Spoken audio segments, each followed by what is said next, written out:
bowl site has is how we travel. And our fans will travel well to support this football team.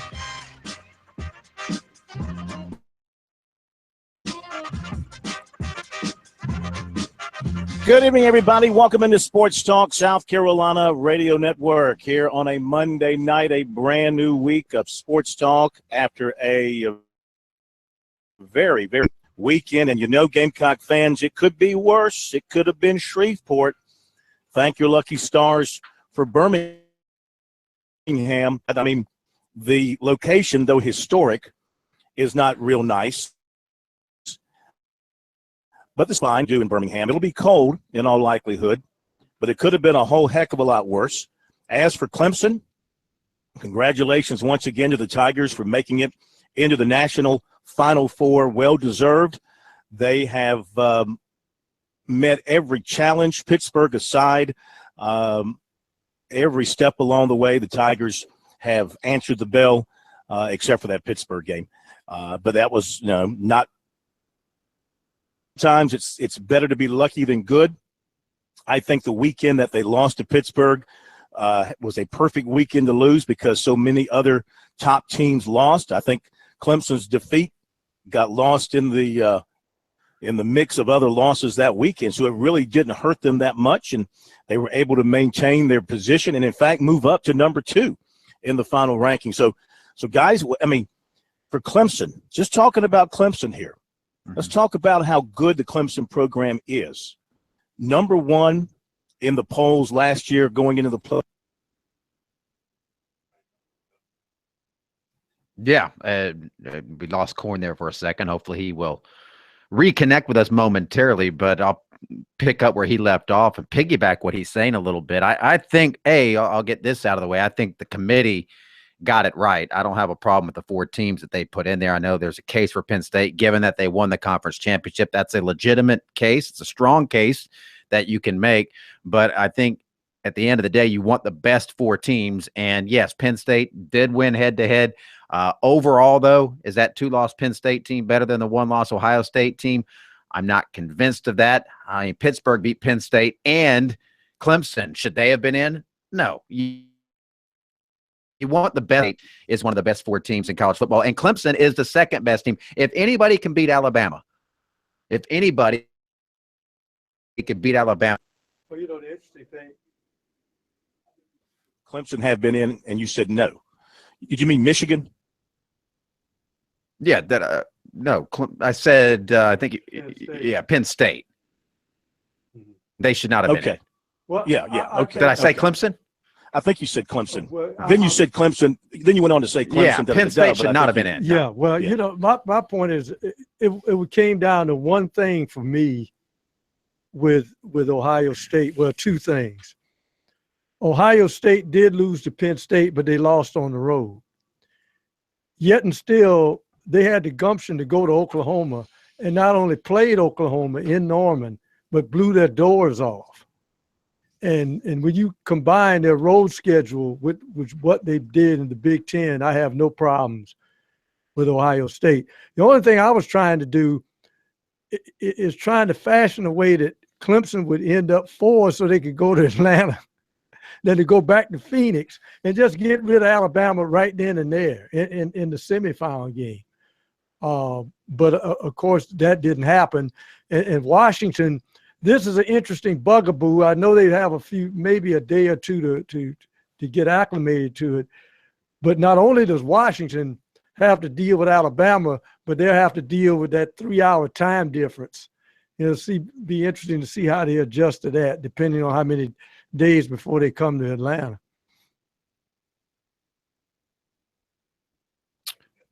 All right. Maybe Corn has dropped off again because that's way too quiet for Corn. We'll check back in with him. Clemson going back out to Arizona to face Ohio State. That's going to be a heck of a game. It's funny. It seems like Ohio State just every 3 or 4 years ends up playing a team from the Palmetto State, and it never really turns out well for the Buckeyes. The Gamecocks beat them a couple of times in the Outback Bowl.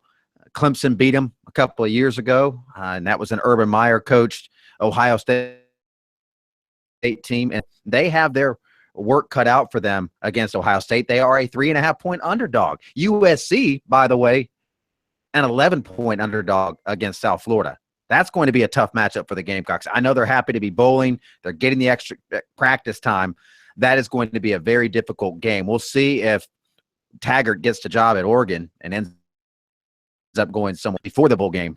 But, man, that is not an easy matchup for USC. Well, the interesting thing about it is it depends on who gets the lead in each game. If Clemson gets a lead on Ohio State, I think Clemson's defense has a way of retarding a team from catching up. I think this particular Ohio State team, to me, just on the surface, if they don't turn you over, they're not a team built to come back. I know they can come. I think Clemson has explosive offense where they can keep a lead. The only question I have about Clemson is Clemson's defense Saturday night. Has Virginia Tech gotten that much improved offensively, or did Clemson's defense take a night off? And I think Corn is lost again there, working with that line. So we will work on rectifying those issues with Corn as he's struggling a little bit there to find a stable connection for us from down at Myrtle Beach, where he's getting ready for the Touchstone Energy North-South All-Star game taking place this weekend, and also taking place this weekend, semifinal action in the high school playoffs, and a state championship week next week, Shrine Bowl week next week. We're down to the final couple of weeks of the regular season. We have a lot to get into tonight on the show. You'll hear from Dabo Sweeney. You'll hear from Will Muschamp as they talked about their prospective postseason trips. Much bigger game, no question, for Clemson than South Carolina. But again, for the Gamecocks, just to be back in the picture again, back in the postseason, winning 6 games, I think Will Muschamp has done a heck of a job, and they're going to announce postseason awards in the SEC this week. Muschamp is not going to win Coach of the Year. I believe that'll probably go, almost certainly go to Gus Malzahn, who went from about to get fired to the Sugar Bowl. But nobody has done more with less in the SEC. This is a piece I wrote on the website over the weekend. Nobody has done more with less than Will Muschamp this season. Well, I could think that there are arguments to be made really for Kentucky's coach and also for Glenn Mason. Derek Mason at Vanderbilt. Glenn Mason too. So there's no, but there's some interesting coaching going on. But I thought because of the way their season ended, I would not be surprised if Stoops at Kentucky or Mason of Vandy gets the nod. It'll be interesting to see how that happens. Yeah. Well, I would be shocked if it's not Malzahn, but I've been wrong before. You could go Microsoft and hand it to Nick Saban, who had the best team, had the most talent, but he got those guys ready to play every week. They were fired up and ready to go and didn't have any letdowns or let-ups, and they were impressive against Florida. So it's just been a remarkable run for them. And they are the best team. And like I said, I think Clemson is a team, as we saw last year, and it's a completely different year, completely different teams, different players are some of the same, but Clemson, to me, is the only team that has the kind of weapons that can go blow for blow with Alabama. They have a defense that can play. They have playmakers on offense, and they had to grind out some wins this year to Clemson, unlike Alabama, but they'll be ready.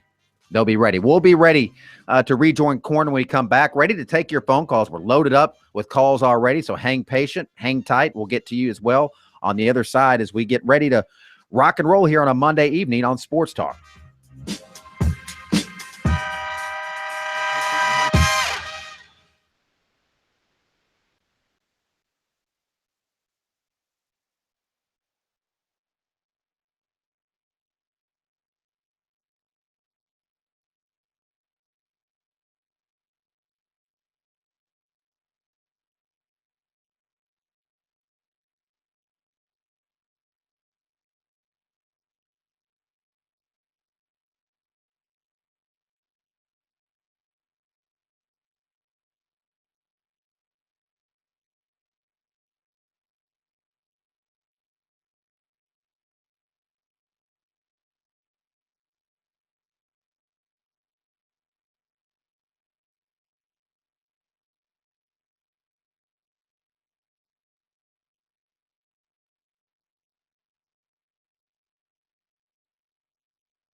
as I was saying before I was rudely interrupted by an antagonistic IT connection, but I think we're good now. Cross our fingers and our toes. Hopefully we'll be okay rolling forward. By the way, I'm in Myrtle Beach at the North-South game. Practices began today for both teams. Of course, you can hear the game on Saturday over our stations on South Carolina Radio Network from Doug Shaw Memorial. Will be at 12:30. Airtime will be at noon. And as a bonus this year, we'll have the announcement for you of Mr. Football at halftime exclusively on our airwaves. So if you want to find out the winner of Mr. Football on Saturday, 5 excellent high school football players, you want to find us on the radio, or we'll have the internet feed as well for you on our website, SportsTalkSC.com. Nice day down here today for football practice. We got some weather coming in tomorrow, some rain. May have to go indoors for practice. As the week progresses, it's supposed to be nice, a little chilly maybe towards the latter part of the week. And on game day Saturday, temperatures in the upper 40s, maybe the low 50s. We'll hear from Reggie Kennedy from Irmo High School, the head coach of the South team tonight. Boy, he's got some good-looking athletes on his team to work with. Now, as I was saying before, you lost me, and we'll get to phone calls in just a moment. Pro had asked me a question about Virginia Tech's offense, Clemson's defense. And, yeah, you got to give Virginia Tech credit. I mean, they won 9 games, and they've got some good weapons on offense. Ford is an excellent receiver. Evans is an excellent quarterback.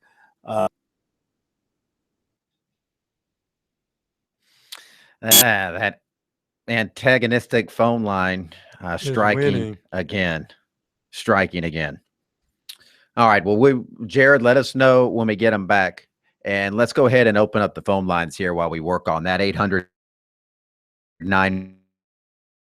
And you've got K-Mac and the Professor Tom Hayes here in our Columbia studios. Phil Kornblut on location in Myrtle Beach as he is getting set up for the North-South All-Star game. And we do have Korn back, so let's bring him back in quickly before we jump out to the phone. Thank you. I was just saying that Clemson's defense did have its moments where it did not play well, and Virginia Tech tried everything. They faked a punt. They threw an option pass. They did what they had to do to try to catch Clemson's offense asleep, and it worked. They moved the ball in the latter part of the second quarter, and then latter part of the third quarter as they were matching touchdown. They moved the ball well, but when the Tigers had to come up with a stop at the end to protect their touchdown lead, they did so. And just like with last year with North Carolina, I mean, the ACC championship game came down to the very end. North Carolina scored late, onside kick. Remember that? And Clemson recovered. They had just enough to go ahead and win and advance to the 4 in the playoffs. All right, let's get to phone calls. 800-956 800-956-7266 is our number. Email talkback at sportstalksc.com and on Twitter at sportstalksc. We'll also hear from Dabo Sweeney, and we'll hear from Will Muschamp tonight. Muschamp, of course, yesterday announced that Lorenzo Nunez is transferring, something that is disappointing to him. He also addressed the question about the alleged racial slurs from the USC Clemson game. We'll let you hear what he had to say about that as well. Let's go to Mark in Aiken. First up tonight, first up of the week here on Sports Talk. Mark, how are you? Hey, doing well, guys. Listen, thanks for taking my call. I got a playoff question for you real quick as I can. The term unequivocally, to me, leaves a lot to interpretation.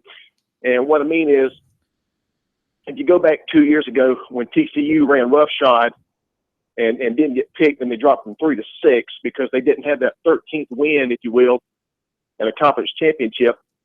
Same with Ohio State, and they're in. Now, I'm not taking anything away from Ohio State, but when you say the 4 best, there's the opinion is there. And my question is, how long is it going to be before this committee looks and says, okay, we teeter-totter between Michigan and Washington, and it was this and that and the other. How long is it going to be before they open it up to more teams and get less of an opinion in there and more of a fact-based champion like they do for basketball. I mean, it's like they're inconsistent with their consistencies, if you will. And I'm just wondering what you guys think about that. Well, Thanks again for taking the call. Basketball is the same because there's no reason South Carolina should not have been in the tournament last year. As I said before, it seems when SEC teams get to the tournament selection committee, it's not how can you get in, it's how can we leave you out. It's either anytime you have at-large selections, you're going to have subjectivity. Exactly. You're going to have opinions until they devise a system where there is no selection process and you actually earn your way in by winning your conference championship. That means no at-large selections unless you create a provision that automatic large in. Now, the problem here is you've got 4 positions and you've got 5 Power 5 champions. So I can do that math. Somebody's going to get left out and be pissed off about it. Maybe they justifiably have an argument, or maybe they don't have an argument. In this case, it was, Penn State, the champion of the Big Ten, by virtue of winning their championship, that got left out because nobody, the other teams in were either undefeated or only had 1 loss, and were also conference champions, except for Ohio State. See, this is where I have my biggest problem with the way things are now, K-Mac, and that is you got Ohio State. For example, ESPN reporters were spread out around the country yesterday for the selection process, and Penn State had their people gathered, Clemson, Alabama. But at Ohio State, their players were gone. Why? Because they didn't have to play this past weekend. Why? Because they couldn't win their division. Yeah. Why? Because they got beat by Penn State. So to me, in people's opinions, Ohio State might be better than Penn State. But in terms of the process and playing the game on the field, Penn State deserved to be in there because they won their division and they won the league championship. And you have to overlook maybe that second loss. Well, that's where you can be more subjective if you just have things that are cut and dry and say that. But we all know that some teams have an easier path to winning their division, an easier schedule. Now, they did play head-to-head, I get it, but Penn State did have an extra loss. How much do you punish that extra loss? Where Ohio State did play a more difficult schedule and still only had the 1 loss to Penn State. I mean, Penn State lost to Pittsburgh. So did Clemson, but Penn State, they lost a couple of games. But then Pittsburgh beat number 2 Clemson. So that loss looks a little bit better. So you start playing that whole game. And I get it. They won the conference championship. But does any of us believe that Penn State and Ohio State, if they played 10 times, who do you think would win 7 out of those 10 games? See, you never. The thing about it, though, you never know what's going to happen in a football game. Look at last year's Final Four. All right, look at the semifinals. Clemson blew out Oklahoma, and Alabama just destroyed Michigan State. So, you could say, well, should Michigan State have been in the 4? They got absolutely murdered. Should Oklahoma have been in there? They got killed by Clemson, especially in the second half. You just never know. You say that, but you never know game by game how a team is going to play. The only thing we know for sure of this college football season is only one team of the big boys has brought it every Saturday and managed to win, and that's Alabama. And they had a scare along the way, I guess you could say, at LSU. But even then, that's viewed as a quality win considering the opponent and the location. So if they go to 8 teams and declare conference champions or with 3 at-larges, if you go with the 5 Power 5 arrangement and 3 at-larges, and of course – well, here's the other key, K-Mac. The interesting thing is the caller said if we go to 8 teams, we'll have it right. Well, guess who number 9 was? Southern California. You can't tell me Southern California didn't play some of the greatest football. Now, they still would have been left out. I think they got it right, though. I get the case for Penn State, but I think the 4 best teams are in there.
Okay, we're back at Sports Talk, South Carolina Radio Network. Phil Kornblut from down in Myrtle Beach, undisclosed location, at my broadcast center. K-Mac and the Pro and Jarmart and Carsonova back at our studios in downtown Columbia. 800-956-7266 is the number. Back to your phone calls in just a moment here on Sports Talk. I want to remind you from our friends at South Carolina Forestry that insects and diseases can be moved hundreds of miles in firewood, threaten our forests and favorite campsites, neighborhoods, and state and national parks. Help protect the trees you love by purchasing firewood at or near where you burn it. For more information, visit don'tmovefirewood.org. All right, let's get back to your telephone calls on this Monday night. We go to JC in Columbia. Next up with us here on Sports Talk. Hello, JC. Hey, guys. Just want to comment on the Clemson game. I wish they did more screen passes, and we didn't use Williams. We didn't hardly throw him the ball at all, and our defense just died in that second half, dude. After they ejected that guy out of the game, it's like, well, we don't want to rush him no more. I'm thinking, what are you doing, guys? You're just giving up? I mean, the guy had looked like, I don't know how much time to throw that big bomb downfield. Nobody rushed him, not one single guy. Yeah, they had that was a very strange arrangement where they just had the guys standing at the line of scrimmage. Clemson had a couple of interesting plays along those lines, especially on offense. They ran a play one time. They ran a screen play where all the linemen just stayed in place. Yeah. And, but I think it worked for some yardage. But going back to the defense, have 4 sacks on the Knights again. You got to give credit to Virginia Tech for having an offense and having some talent and able to do things too. And not everybody's got Alabama. Good as Clemson's defense has been, it's still not what Alabama's got going on this year, that can stop practically everybody and also score it. Their defense, I've never seen a defense that can score at will, pretty much like Alabama's can. Well, Clemson, they came up with the stop when they had too late, and they never let Virginia Tech tie the game, and their offense was always able to respond whenever Virginia Tech got close. So, don't fret it, and losing O'Daniel certainly hurt. Turned out, after looking at the replay, that was probably a good call because he did get his helmet up in there. And the good thing is he won't have to sit out the national semifinal since he was ejected in the first half. Well, Evans is a good quarterback too, Phil. Here's a guy that, he's not rattled. Here's a guy who started off at the Air Force Academy. And he is big as a horse. Nobody understands. Did you see how he was running through Clemson's line at one point? Yeah. Because I don't think they really understood how big he was until he got through the line of scrimmage. So, yeah, you're right. I'll give credit to Virginia Tech's offense. They were tough. All right, thanks for your phone call. Let's go to Steven in Charleston. The lines are open if you want to join us. 800-956-7266. Steven, how are you? Doing good. Just calling about the game, too, real quick. Just want to make that comment. And then one more thing. I agree. You nailed it, Phil. I was going to say the same thing. That game reminded me so much of the North Carolina game last year. I mean, similar score, similar type of game. Clemson pulled away by 19 last year, 21 this year. And you just felt like they were going to, win it easy. But they give them credit. They definitely played great. That, like Pro just said, that quarterback's a big guy. And he was trucking people pretty bad. And I don't think we'll see something like him. Barrett's a little bit of a running quarterback with Ohio State, but he's not as big, I don't think, as Evans is. Not many people are. But the one thing I wanted to bring up, too, is your video I actually saw online, too, and I've been one of the biggest proponents of this. But I'm really interested to see what happens with the Heisman talk after that game. Yet again, he had a good game. Watson did 5 touchdowns, efficient game overall. Only interception was off a tip ball. Things like that. I think he played a great game. I think he played his way back into the conversation. I still think Jackson's the favorite. But one thing I don't know, maybe y'all know, and maybe y'all can bring this up when I hang up, but the only thing I was going to bring up is I don't think I've ever remembered Heisman not only losing his last 2 games, but losing the way they did with getting blown out by Houston and the offense not really doing much of anything and then, you know, a shootout with Kentucky, but he had 4 turnovers, including a huge turnover to basically lose them the game in the fourth quarter. And I know he had a huge lead, but I have Deshaun over him. And, you know, with the way he's played overall this season, you know, Watson's going to have a really, really tough run at the Heisman. And I hope he wins it, but we'll see what happens, I guess. And y'all have a good day. All right, thank you. Well, you know, today was the deadline for getting your vote in. K-Max, you get your vote in by 5 o'clock? I did. The Heisman Trust was actually, they started calling me, making sure they were getting nervous, I think, around 2 o'clock when I hadn't done it yet. Yeah. But I always wait till the end to make sure that I know exactly what I want to do and why I want to do it. Well, I went Watson 1, But Lamar Jackson 2. Are you? You're not supposed to announce Oh, you that's voted right. for. Dadgummit, I did this last year. Yeah. Well, I- it's on our show. I thought that meant you're not supposed to participate in a poll No. when somebody calls you from a media outlet. You didn't wanting see to that poll big you. thing as you voted today that had a non-disclosure act that All you right. had to check. Don't we have a actually 30-second delay? Hit the button, Jarmark. 30-second delay. Hit the button. Everybody All right, that anyway, heard that, I'll say forget this. you heard it, or you will end up in a shallow grave somewhere. Well, you know I voted for Deshaun. Yeah. And I've stated my reasons before. I mean, you know, I'm going to do some more research on this later in the week because I want to see, you know, Tim, as a negative are the 15 interceptions. Now, I bet you maybe half of those, maybe slightly more, are his responsibility, which would mean maybe 8, 9 interceptions because, well, I guess you have to check. It was a tip pass at the line. It didn't bounce off a receiver and get picked off. So you have to kind of put that on the quarterback. But he's had, think about it, he's had interceptions bounce off receivers' hands, then throw in an additional, I'm going to be very conservative here, throw in another 4 or 5 touchdown passes that were dropped by his guys, especially early in the year. He could have over 40 touchdown passes. What is he at now? About 38, 39 on the season. He's had another great year, over 4,000 passing yards. He hasn't run in as much.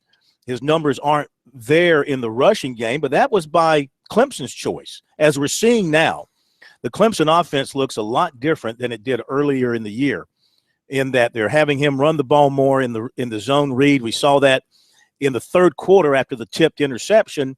Clemson came back and said, okay, we're going to run Deshaun Watson here, and he got 2 nice gains, and then he had a couple of nice passes to Mike Williams, and they scored a touchdown. I think you're going to see a lot more of that against Ohio State because he's too valuable not to use him that way, and I think they wanted to keep him fresh. I think they wanted to keep Gallman fresh to this point in the season. So, and the other thing you just cannot hide from is, and I know the Heisman is an annual award, it's not a career award, but you cannot overlook the fact that in his 3 years as a starter, you can only pin Pittsburgh this year and the Alabama game in the national championship. I know they lost to Georgia Tech in his freshman year, but he got hurt, remember, and had to come out, and Cole Stout orchestrated the pick sixes in that game. So all those wins, so few losses, all those yards, all those touchdowns, team that has been ranked by the committee either 1 or 2 each of the last 2 years. If you don't, and plus he is going to graduate in 3 years. What more could you ask for? And the Heisman need to look past just black and white statistics and look deeper into the individual. Well, you mentioned the Alabama loss. I think the Alabama loss is what has Deshaun in this predicament because he played so flawlessly last year that people put him up on a pedestal he couldn't reach this year. And they held that against him, especially with the interceptions. But being a senior, you tend to take more chances for a team, especially when you have a lot of youngsters playing on defense, especially early in the year. Yeah, there's no doubt the bar was set ridiculously high for him going into this season. Back in just a moment.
Obviously, we know Ohio State and very familiar with a lot of their players. We've recruited a bunch of their.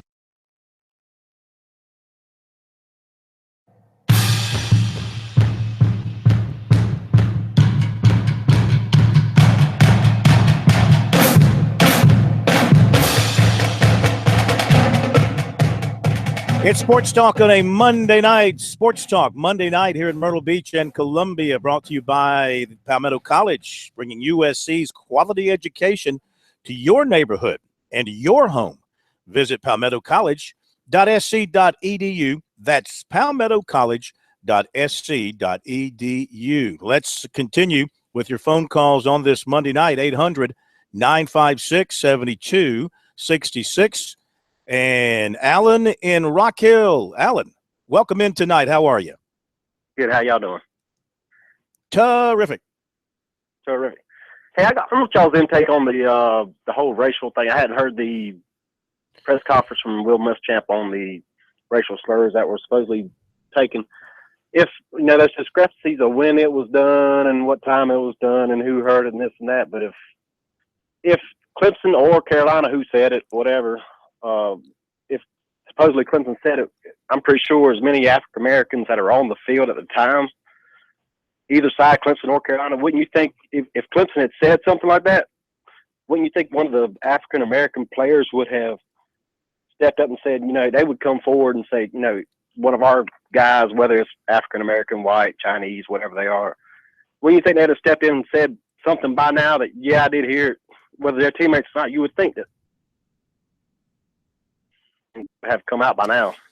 I just want y'all to take on that. Well, yeah, we'll play the Muschamp audio coming up here in a little bit, so stay with us. We got a definite difference in opinion here. On the one side, from when Dabo Swinney first addressed it, and he said he talked to the players, and his players said no, nobody had said anything, and he said, I believe my players. Mm-hmm. Will Muschamp yesterday said he talked to his players, and they said yes, words were said, and he believes his players. Dan Radakovich told us that he had talked to Swinney and talked to Ray Tanner, and information he had, he was satisfied that the matter was closed. Ray Tanner, maybe at that particular time when we heard from him, maybe not so much. I mean, nothing's going to come of it. Okay, there's nothing's going to come of it. We just got finger pointing and denials. I can tell you, as we said last week, somebody I talked to who was an eyewitness to the pregame heard something, from a Clemson player toward a USC player, but it was a black player addressing another black player in that sort of slang style, which I guess maybe to some it's acceptable in that manner. I can't tell you about anything that might have happened during the game in the trenches between players. That's something that we don't know. And Dante Sawyer was another guy. Everybody's mentioning Bryson Allen Williams because he was kind of in that pregame scuffle, and he made the comments on video after the game. But people forget that Dante Sawyer also tweeted. He didn't say it on camera or to a reporter.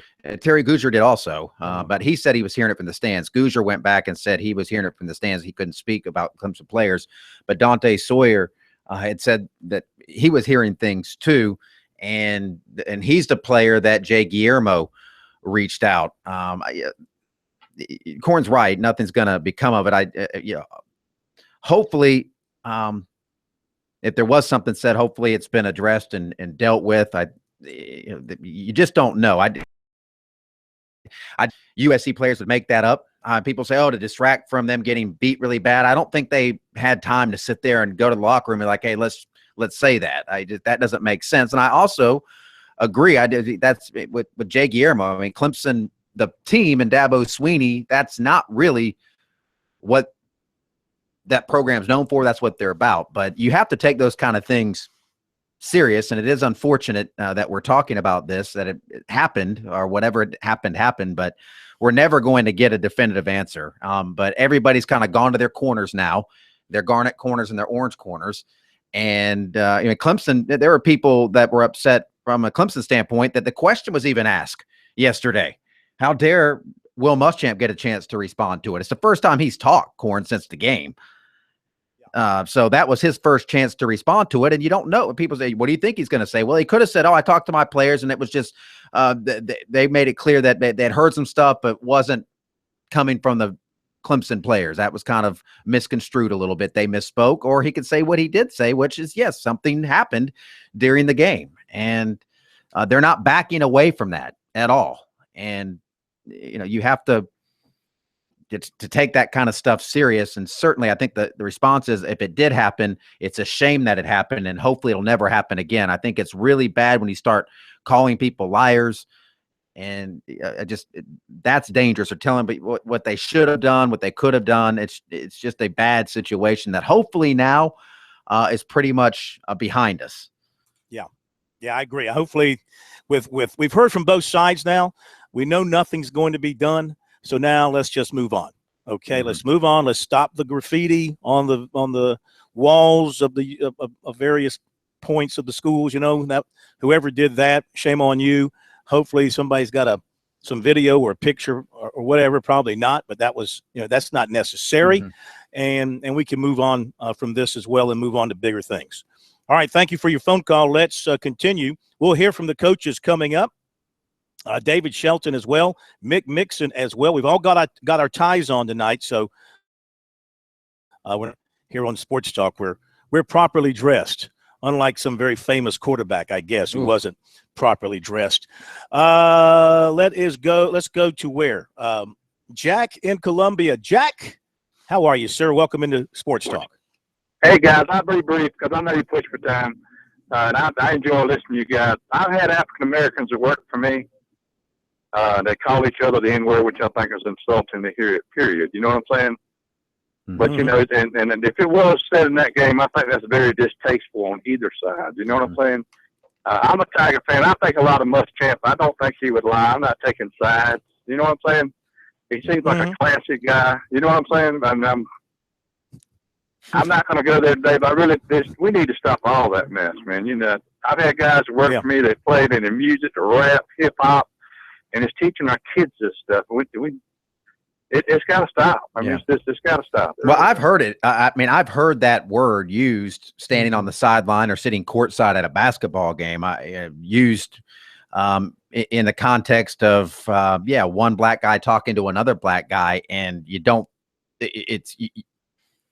it affects you differently. Now, in the context that it was used, clearly it affected some USC players a little differently than just the regular trash talk. It impacted them differently. And so whatever happened did impact them in a way that they felt like they needed to either tweet about it so that's why I think you have to take that kind of thing serious and just not immediately say, well, that guy's probably lying because it doesn't make sense. We don't know. We don't know what was said. Only the guys on that field know what was said. I will tell you, last Tuesday, listening to Jay Guillermo, he didn't apologize, but you go back and we still have the audio posted on the site. You can look at it or listen to it. He stopped just short. He almost said, sorry. And when he was pulled to the side, he told another reporter that he didn't, when it was asked, was there anything that needed to be apologized for on you guys' part? He said, I don't want to get into that. I think everybody's trying to put it behind them, and things are said on the field sometimes that things get away from you, emotions get away from you, and maybe something was said. I mean, USC players say it was. Will Muschamp believes them. Maybe some things were said that people regret, and I think it was very I'm not saying it was Guillermo that said it. I think he's a leader on that Clemson team, and he was trying to quell things like that, and I thought that was very big of him. And I think we can all move on now that everybody's had a chance to speak right now. Yeah, it's time to close the book on this chapter of the USC Clemson rivalry for another year. Look, the good thing is both teams have got practice to look forward to. Both teams have got good recruiting classes to continue working on and filling up. And both teams have another game to play in this calendar year, and it's something to be excited about on both sides. Different levels right now. Clemson's playing for the big enchilada, and South Carolina's playing for a taco. But maybe one day in a few years, you heard, hey, Muschamp said last night his plan next year at this time is to be in Atlanta playing for the SEC championship. You have to give him That was credit his for plan his last year. optimism and his confidence. We'll be right back.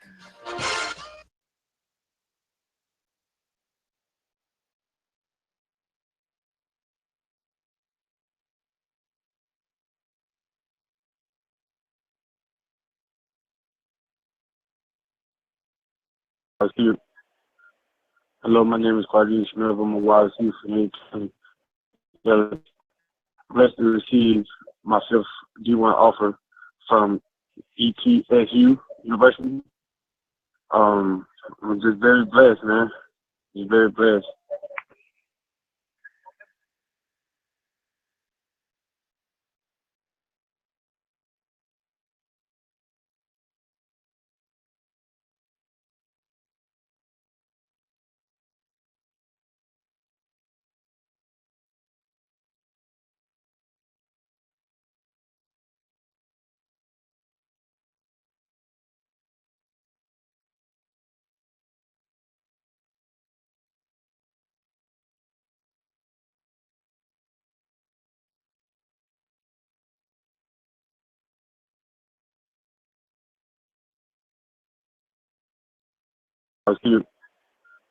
Hello, my name is Claudius Smith. I'm a wide receiver.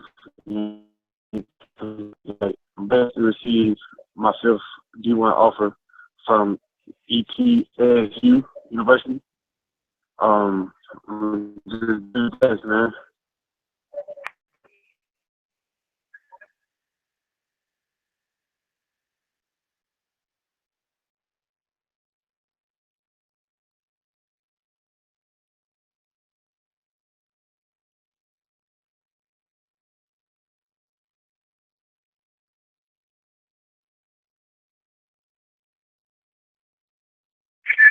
You got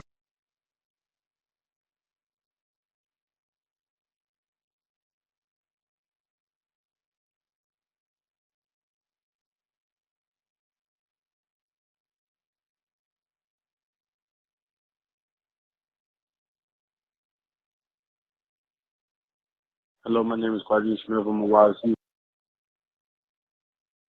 Hello, my name is Claudius Smith. I'm a wide receiver for the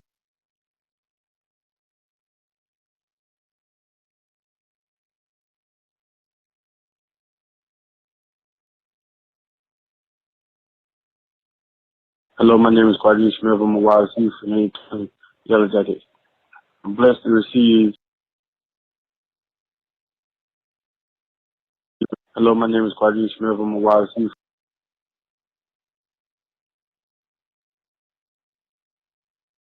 Hello, my name is Claudius Smith. I'm a wide receiver for the Yellow. Hello, my name is Claudius Smith. I'm a wide receiver for the Yellow Jackets. Hello, my name is Claudius Smith. I'm a wide receiver for the Yellow Jackets. I'm blessed to receive.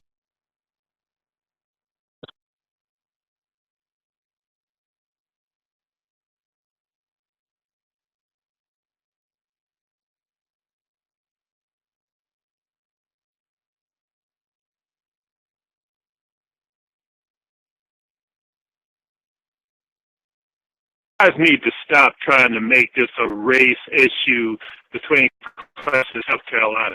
If something was said in the field, don't you think the Clemson players that are minority players would be offended or upset about that as well? This is about a football game, guys, and there's gonna be a little trash talking on the football field. And what happened was, the Clemson cut butt. I mean, they just straight up cut butt. You talk about the 5-finger discount and all this other stuff. Is this to appease the South Carolina Gamecocks? I don't understand what you guys are talking about here. Address the football game every week. If this thing was the opposite and South Carolina pulled off some kind of upset, then that's all you'd be talking about. How Muschamp has brought the program along. Okay? This is BS. You guys need to grow up and mature yourselves, and let's get to talking about sports. If you want to talk about race, get on the damn political channel. Thanks.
Claudius Smith. I'm a wide receiver.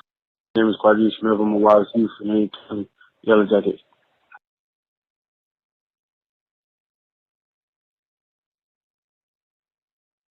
Hello, my name is Claudius Smith. I'm a wide receiver for the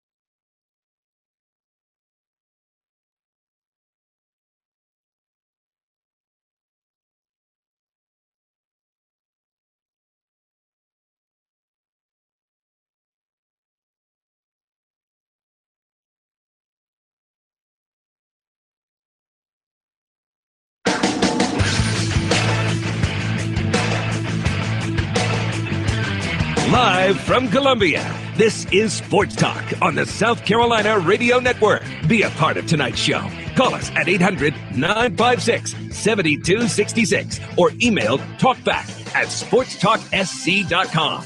Now, here are your hosts for Sports Talk, Phil Kornbluth, Kevin McCrary, and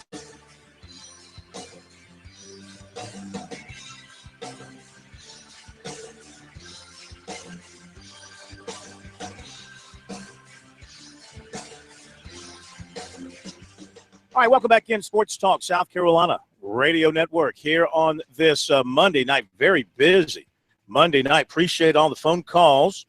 If you want to jump in, got some time for calls for you as well now. 800-956-7266. Email talkback@sportstalksc.com. On Twitter @SportsTalkSC. Boy, Twitter timeline has been smoking over the weekend and from last week. We appreciate you participating via Twitter, joining our Twitter community, which continues to grow, checking out our stories on our website, SportsTalkSC.com. We really do appreciate all that. We ask you to continue to do that. Our plans are set for the postseason. I'll be in Birmingham with the Gamecocks in my long johns and my gloves. K-Mac will be out in the Southwest with the Tigers out in Phoenix, enjoying the sunshine and the cactus. That's a great trip. Of course, you've lived out there before, or you have family out there, so that's good. You're familiar with the area. For me, it was a great experience last year, first time going to the Southwest and to the Grand Canyon and all of that. It's a great trip. I know it's tough on the fans because, I mean, you're asking Clemson fans to go to Miami and then go to Phoenix last year and then go to Orlando, now back to Phoenix, and then possibly down to Tampa. I mean, you're starting to run some people out of money. And pretty soon, you're going to price a lot of people out of going to these games. Yeah, I'm looking at flights out there today. They're steep from Charlotte, from Atlanta, from Greenville, from Charleston, from Myrtle Beach, from Columbia. Wow. They are not cheap. Well, I'll tell you what, here's one guy who's going to get a plane ticket to New York, and that's Deshaun Watson, because he is a Heisman finalist. We have the list now, Corn. 3 quarterbacks, Deshaun Watson of Clemson, Baker Mayfield of Oklahoma, and Lamar Jackson of Louisville. Now, we have 2 linebacker, defensive back, sometime offensive player, the kick returner, Jabril Peppers of Michigan. And one that really came off the radar to me and K-Mac, wide receiver from Oklahoma, D.D. Westbrook. Yeah. So those are your 5 finalists. Well, you know, I mean, how does Jake Browning not make it onto that list?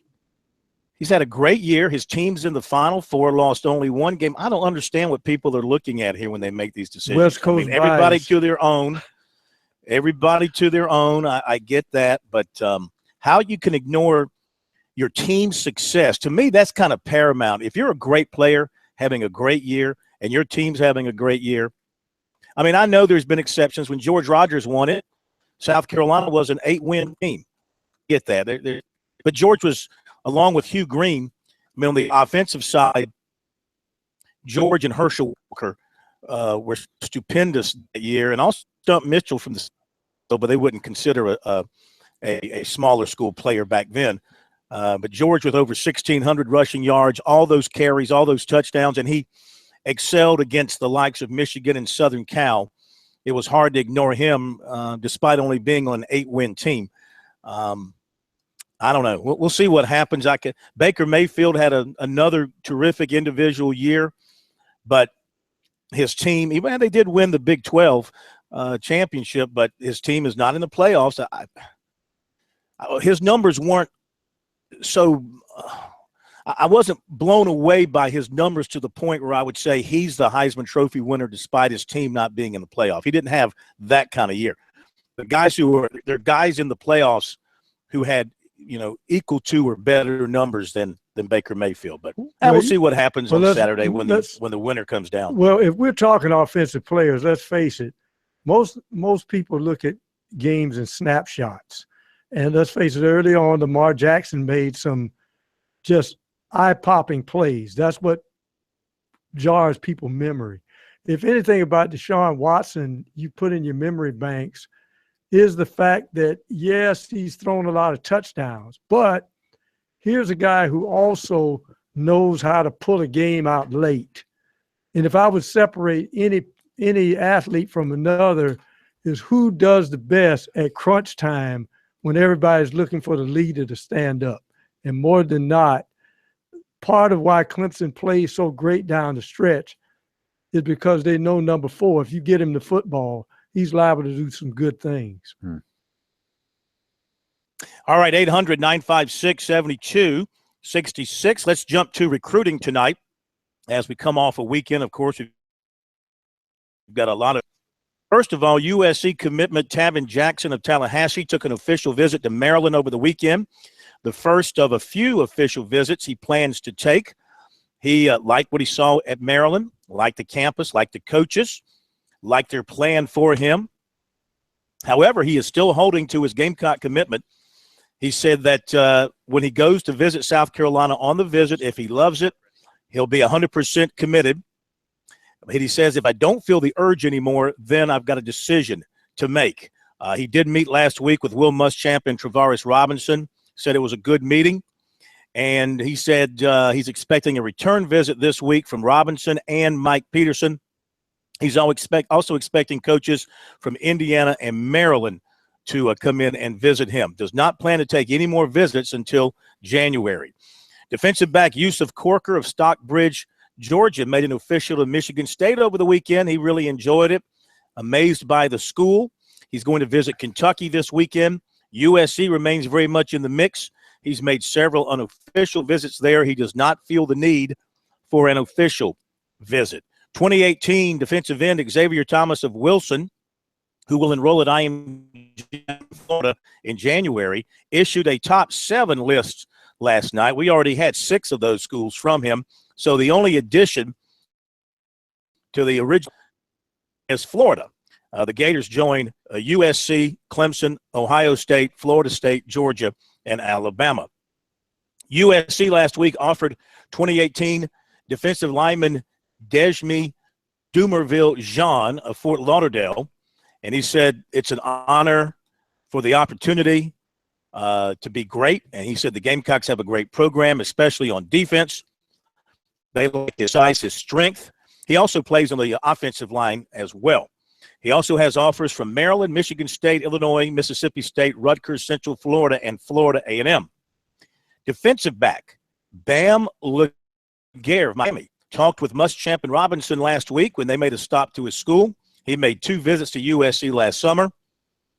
He checked with the USC coaches to see where he is on their board.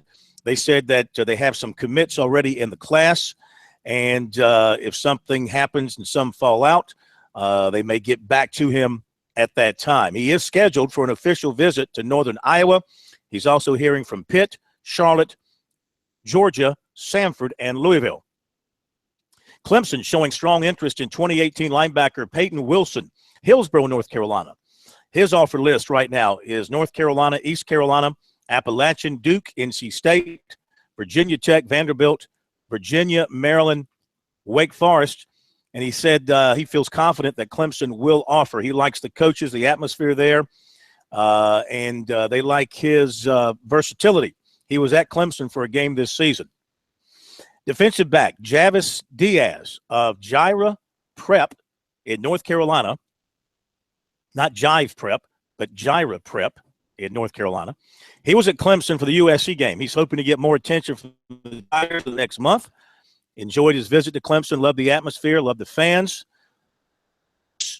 He has an offer from Central State. He's drawing interest from Purdue, Northwestern Oregon, Colorado State, Florida A&M, and Valdosta State.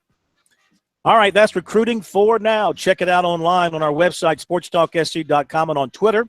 Catch up with us using the hashtag #STRecruiting. We'll be back. More Sports Talk in a moment.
Okay, we're back with you, Sports Talk South Carolina Radio Network on a Monday night. Good to have you along with us.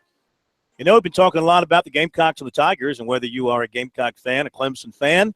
You know, the two groups and everybody else can agree on Founders Federal Credit Union, a convenient location at the Russell House at USC, a new location on Highway 93 in Clemson, now open.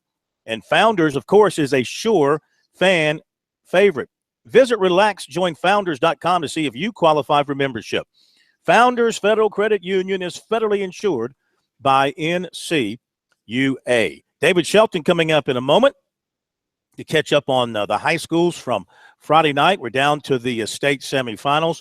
Dabo Swinney, however, advancing his team once again to the national semifinals. Last year they played in the Orange Bowl.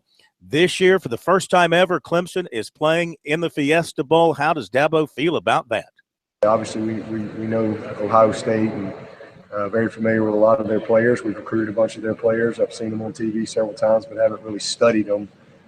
So, you know, a tough matchup. That you don't make the playoffs if you're not a great football team. So we all understand that, but look forward to preparing and getting ready for them. Is this team prepared for this playoff run, especially since you guys have gone through this whole grind of the playoffs? Yeah, I mean, I felt like we were prepared last year as well. That was a football team that was very driven to win it all, and probably played one of our best games of the year in the Orange Bowl. But I think the experience certainly will help this team, the leadership of this team, because they have been through, games. And this first round is a true bowl game. Even though it's technically the playoff, it's still, just like playing Ohio State in the Orange Bowl a couple years ago. It's a big game, and everybody wants to win. But I think that our guys have confidence in how we prepare, and then there's a little bit extra buzz that comes with the playoff, as opposed to just being it or whatever. So hopefully that'll help us, as we go through the process. What's your relationship like with Coach Meyer, especially since you guys spent a good bit of time together a couple of years ago? Yeah, well, I actually have gotten to know him very well over the last several years, and we spend a week together every year on the Nike trip, and he's been great. He's been great. Good guy. Got a great wife and a good family. I think he just became a granddad today. Maybe today. I think I heard that correctly. So he's excellent. I mean, he's always been really good to me, and same thing with the Cats. So we look forward to seeing them. And but at the end of the day, we both got a job to do. We both want to win. This is about getting our teams ready to play, and one of us will win, one of us will lose. But no matter what happens, we'll enjoy spending some time together in February on the Nike trip. I know you're so locked into the season, but when you look at the 14 playoff, do you feel like the committee got all 4 teams right this year? Well, I mean, we can all sit around and debate on all that stuff all day long. At this point, it really doesn't matter what I think, because I don't have a vote. At some point, I'm sure a lot of people have different opinions, but there were 5 or 6 probably very deserving teams, and they selected these 4, and all that mattered to me was that we were one of them. And so now we've got to get a chance to we got to get this team ready, and we got a chance to go and compete. Your heart breaks for a couple of those teams that didn't have an opportunity, and you'll have to ask the committee what their reasons are on certain things. But for us, I think it's 4 great teams and 4 teams that are very capable of winning the national championship.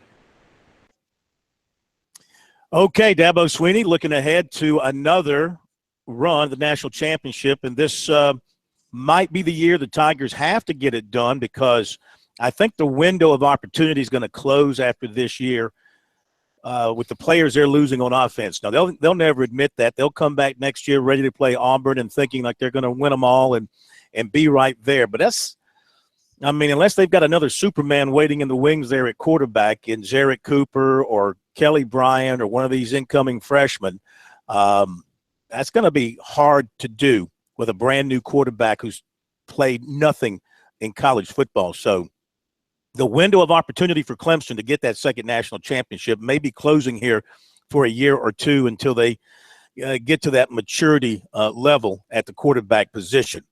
We'll ask David Shelton about that in just a moment. He has opinions about Clemson football, as he has opinions about everything. As we welcome in David to talk a little high school football. And by the way, of course, this Saturday here in Myrtle Beach, it's the South Carolina Electric Cooperative Touchstone Energy North-South All-Star Football game. We've got 88 of the best players in South Carolina here in Myrtle Beach now practicing this week. Looking forward to having an excellent all-star football game for you on Saturday. And South Carolina Electric Cooperative, besides encouraging you, demanding that you go down to Myrtle Beach and watch the game, they also want to tell you that you can beat the peak and save money on your energy bill. Just visit EnergySmartSC.org/beatthepeak to learn how. All right. Is this Clemson's last opportunity to win a national championship for a little while? Well, it's very... year or two. Yeah. I don't see. They're going to be really good on defense next year. They're going to have a really good offensive line. They're going to have receivers. Backs will be good, but the quarterback position is you have to have a quarterback. You have to have a guy that pull the trigger. And I don't know that guy's on campus yet, and they'll have to change what they do a little bit. But they'll be a top 10 team. I could see them still winning 8 or 9 games or 9 games at least, just because I think that defense is going to be really good next year with that front. Yeah, they're not going to lose probably. They're going to lose a few players here and there, but they're going to be good once again. Okay, David, we're into the state semifinals, and as you look across the 5 classes, anything really surprise you about who is still around playing high school football here in mid-December? Well, if you go from August to now, yeah, there's a surprise or two. But if you go by maybe end of October or middle of October on, I think most of these teams, a lot of people thought could be there. South Aiken is a team I don't think many people thought in August. Brooklyn Casey in 3A, in August, probably, say, hey, this is a good 3rd round team, 2nd round team. But these two teams are excelling, overachieving, and they have a chance to advance to the finals. And people in those locker rooms, I don't know that you would have got a lot of quote unquote to predict that Brooklyn Casey and South Aiken will be in these positions. And I think both have a chance to win. I mean, I think it's a tall order, but when you get this point, Phil, I mean, you got a chance. Is there a game, and of course fans are going to go to their particular team's games, we get that, and there'll be some stragglers in here and there, but if you've got no dog in the fight here and you just want to go to a game that you think is the must-see game of the state semifinals on Friday night, where would you go?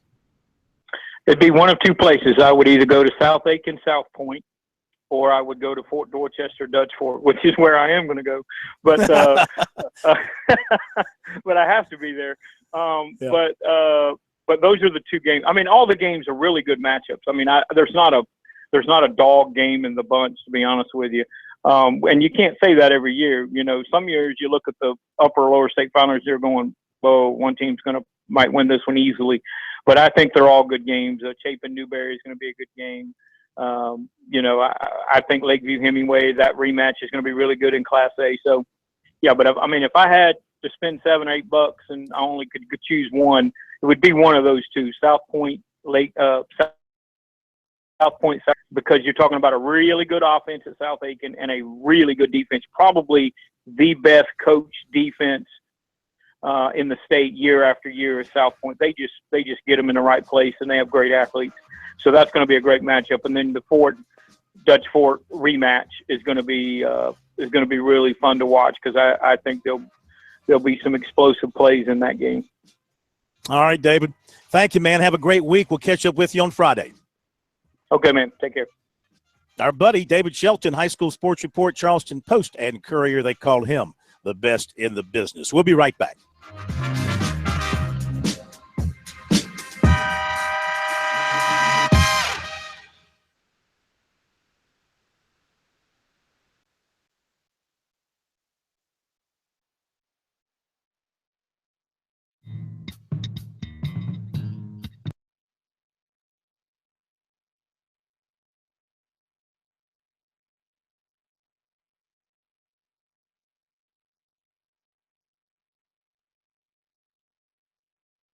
you've told us for a couple of months that Nunez was working at wide receiver and was making progress. So are you surprised about Lorenzo's decision to transfer?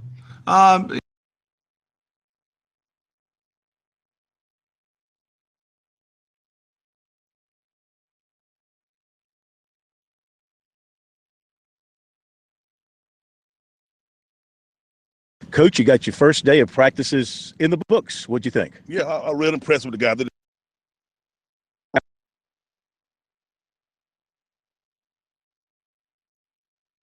In the books, what'd you think?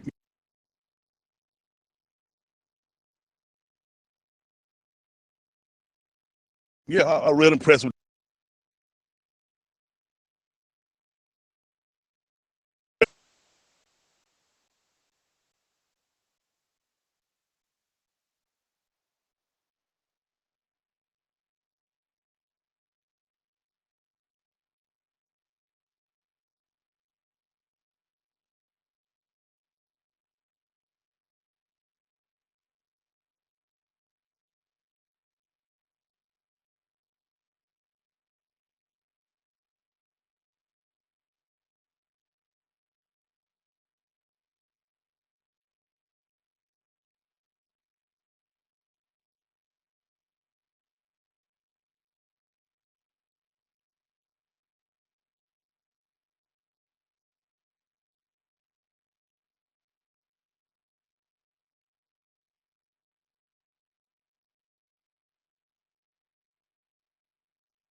Welcome back, Sports Talk, brought to you by South Carolina.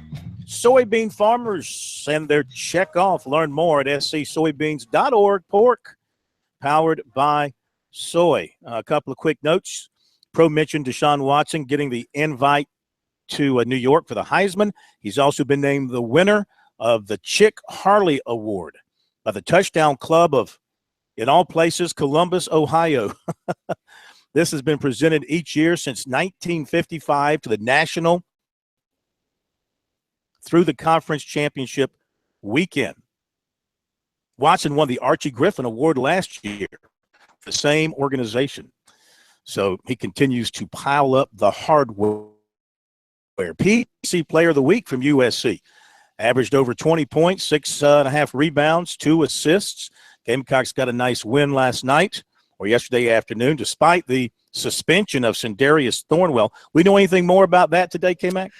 No, I spoke with one person last night who declined to give me the details of what happened, but did tell me that he expects Thornwell to return at some point but it could be a few games.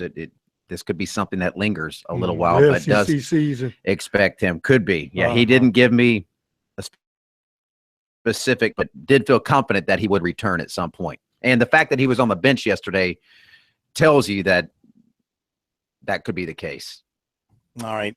Villanova, the new number 1 in the AP ranking. UCLA 2, Kansas 3. Up 1 spot to 19.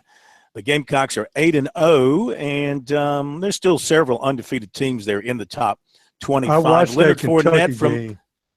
I watched that Kentucky game, and UCLA is going to be good. They are good. Yeah, they got that freshman who's a stud. Leonard Fournette from LSU announced today he's declaring for the draft. He will not return for another season. All right. Today here in Myrtle Beach, we got underway with practice sessions for the North and the South, the annual North-South All-Star football game, the Touchstone Energy Bowl. It was a good day to practice for both teams. It was dry. It was warm. It's going to change. In fact, it's raining here now, and it's supposed to be raining most of tomorrow, so they'll probably have to go inside. The head coach of the South team, we stayed on the South side. Some good players, some good quarterbacks. Head coach is Reggie Kennedy out of Irmo High School. I had a chance to talk with him after the practice this afternoon to get the lowdown from him on how things went in day one. Yeah, I'm really impressed with the guy. They did a good job of picking up on our scheme, especially offensively. Defense a lot easy. It's pretty easy on defense. All you do is find your 11 headhunters, but the guys did a great job of picking up on the scheme and stuff we tried to install today.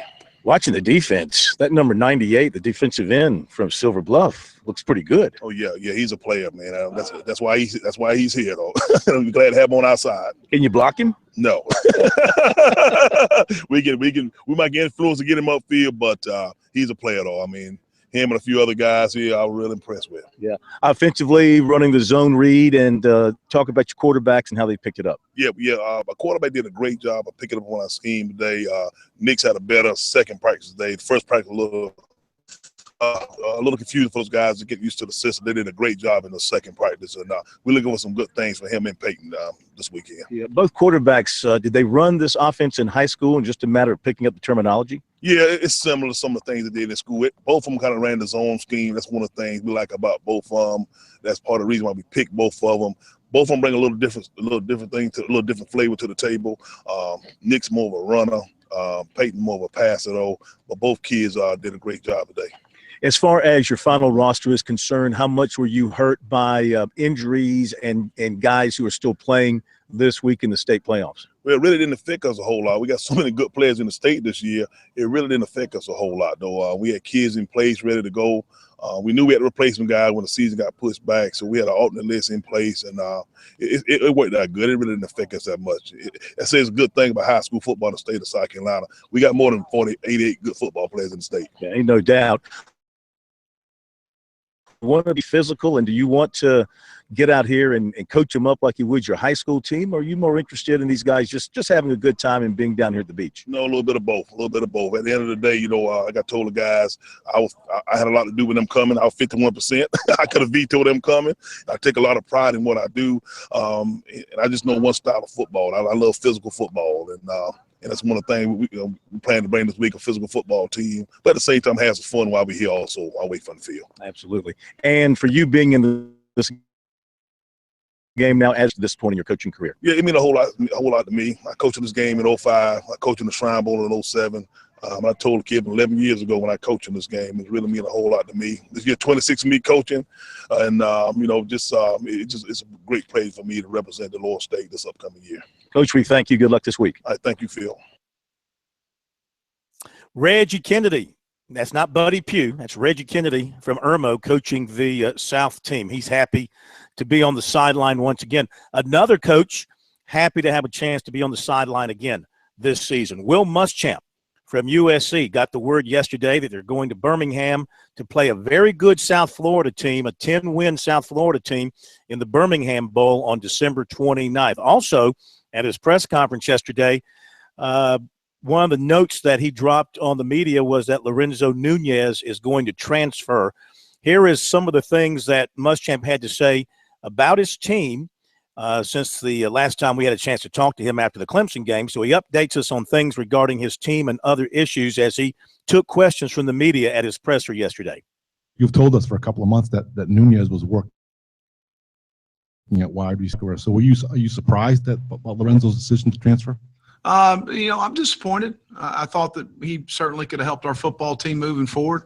He's done everything we've asked him to do, but I want him to be happy, and he wants to play quarterback. And his father Dale came in, and that they expressed that, and so we're trying to help him right now. He's done a lot for South Carolina, and we appreciate his contributions here at South Carolina. We're trying to help him right now.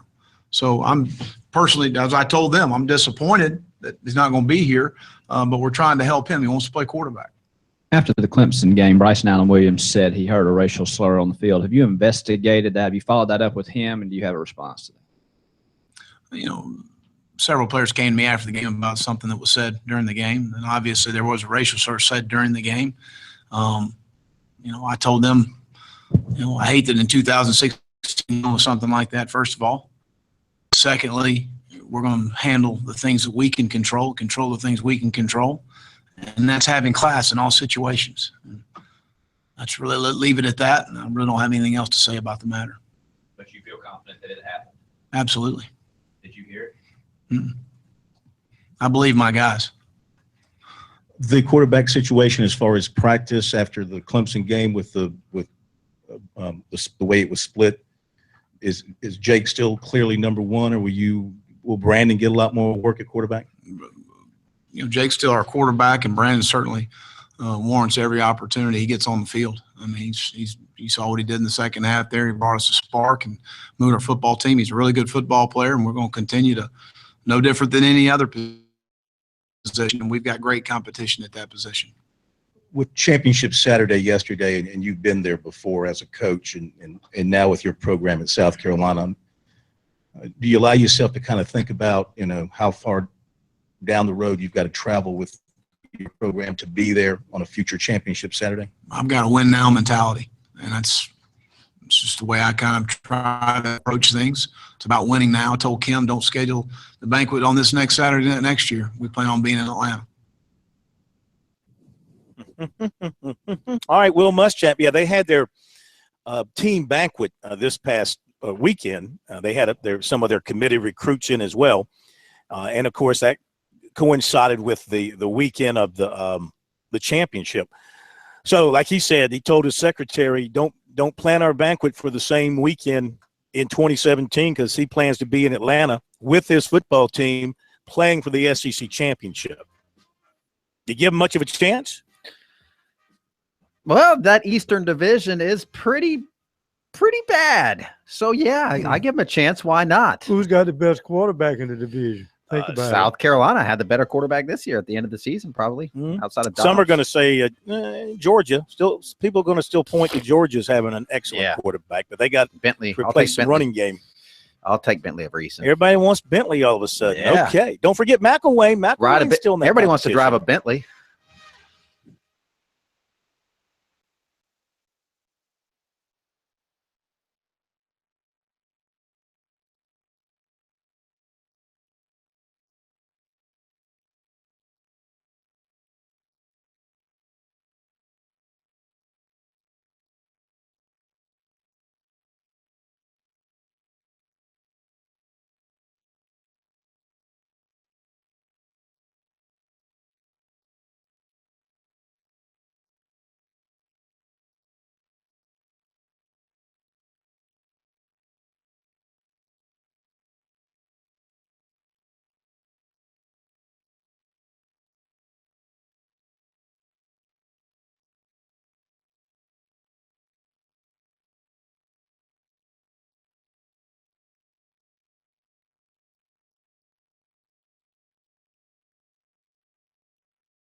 talking about? How Muschamp has brought the program along.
All right, coming up here on Sports Talk, just a couple of minutes, we'll be joined by Mick Mixon, the voice of the Panthers, talk about that tough day out in Seattle yesterday and everything else going on around the team.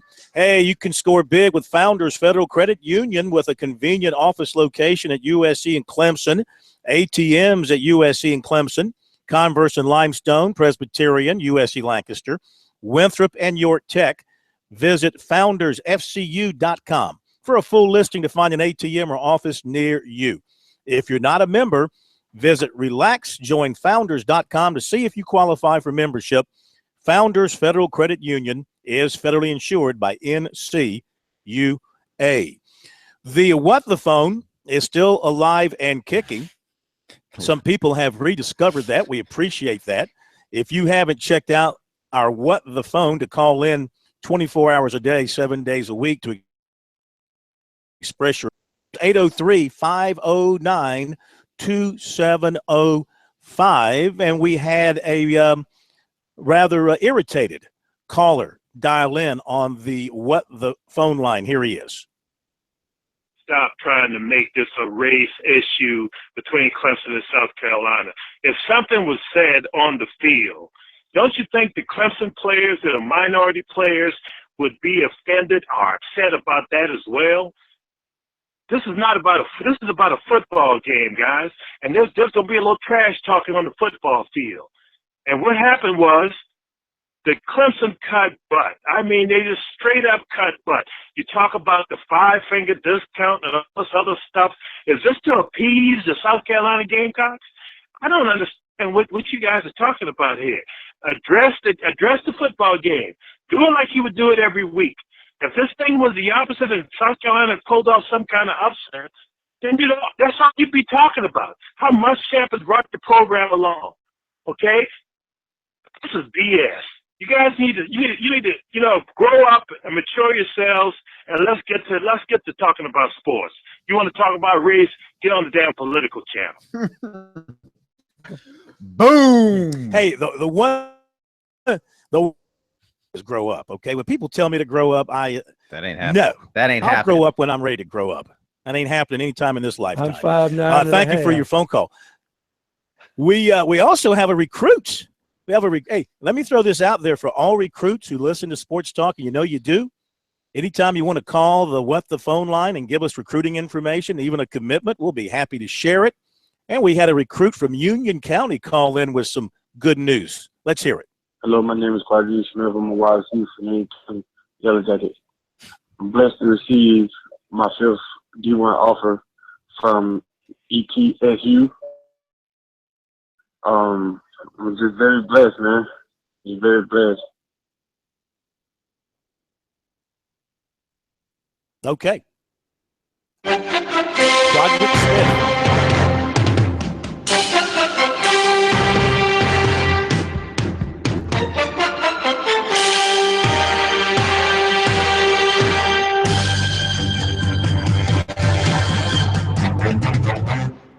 Punch strips right.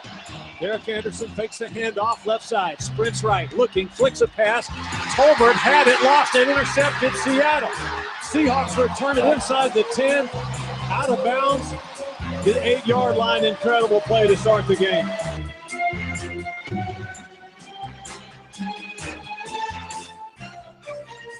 All right, Mick, I'm going to give you the option of no commenting to my first question, the voice of the Panthers, Mick Mixon, joining us here. I'll give you the option of no commenting the first question here simply because of company policy on your end. Are you wearing a tie for this interview tonight?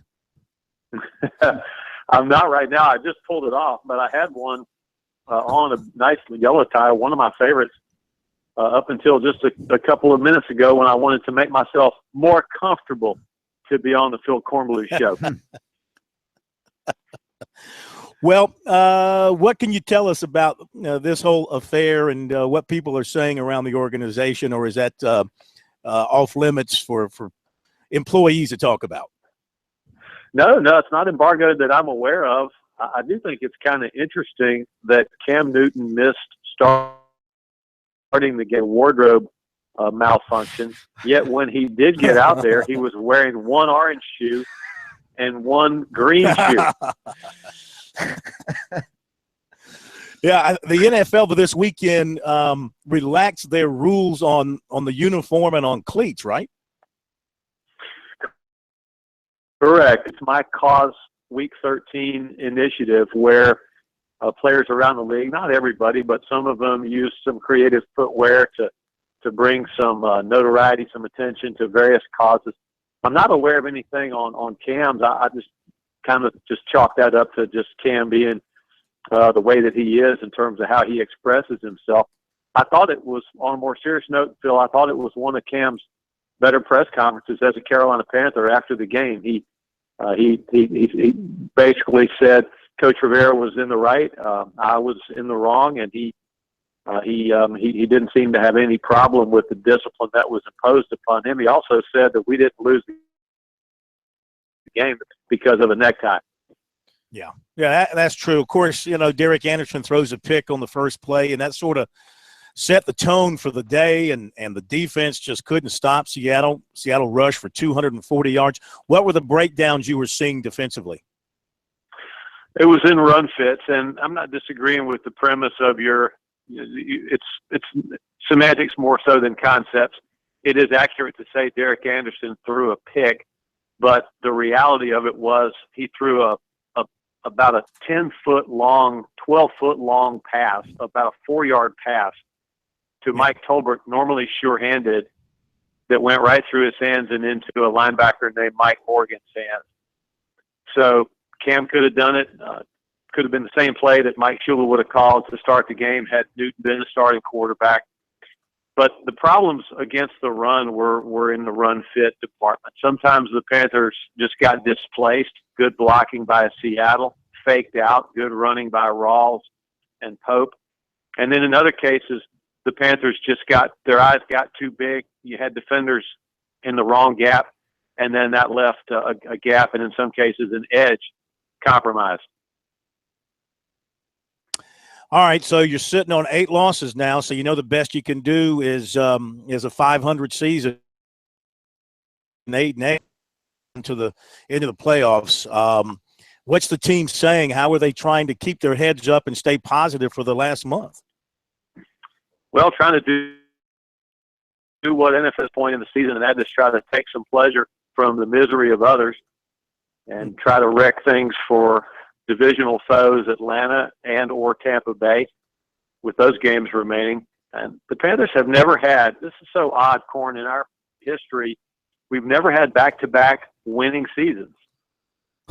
It sounds counterintuitive because the Panthers have had 3 straight NFC divisional crowns, but mixed in there was the 7-8-1 when the Panthers won the division with a losing record.